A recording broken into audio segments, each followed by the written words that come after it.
All right, sweet Mahmood. So I got a quick one. Now, when you're going through an appointment and someone gets declined for a term and you can't get them a term and you promise them, let's say 50,000 for $100, how are you pivoting to a whole life product where you can still sell them? Yeah. So I think it's the same thing like what we just did with the equity protection is you want to set up the proper expectations.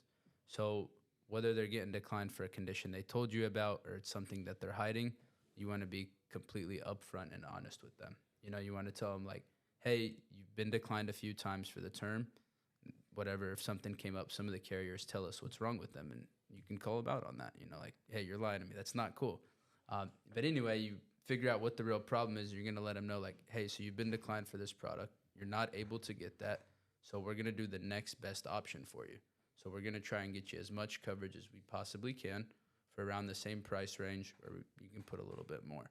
And I break it down to them. I'm like, hey, so the term we tried for it first because, it is cheaper. You're able to get more coverage, but you have to be a lot more healthier.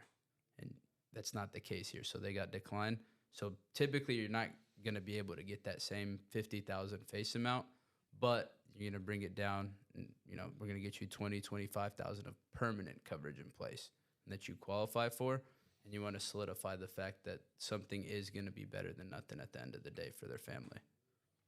Mahmoud, I have a similar one on that same line. Is if you have someone who you get to the end and they're like 20,000 at $150 a month fits my budget, but I really want 40,000. I don't think I want to do it unless I can get the 40,000. How do you get that person across the finish line?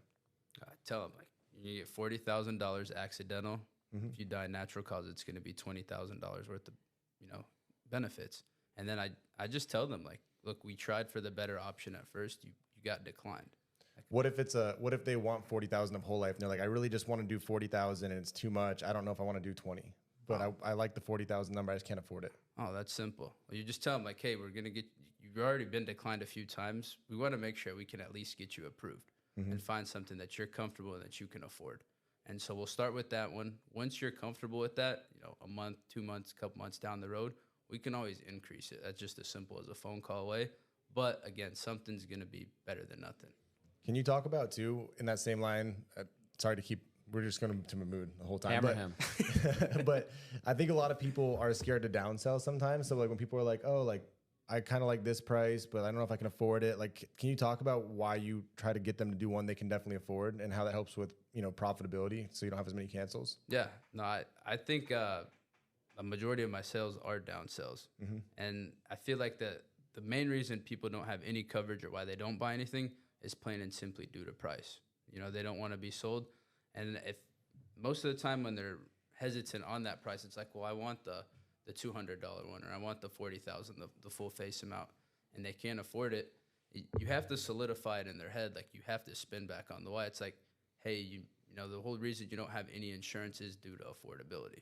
You don't have $10,000, $15,000 saved up simply because of affordability. So you gotta let these people understand like something's gonna be better than nothing.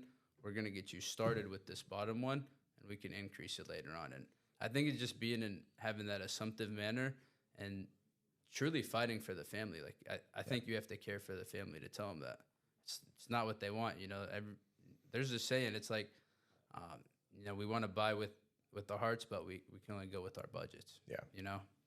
Got it. Cool.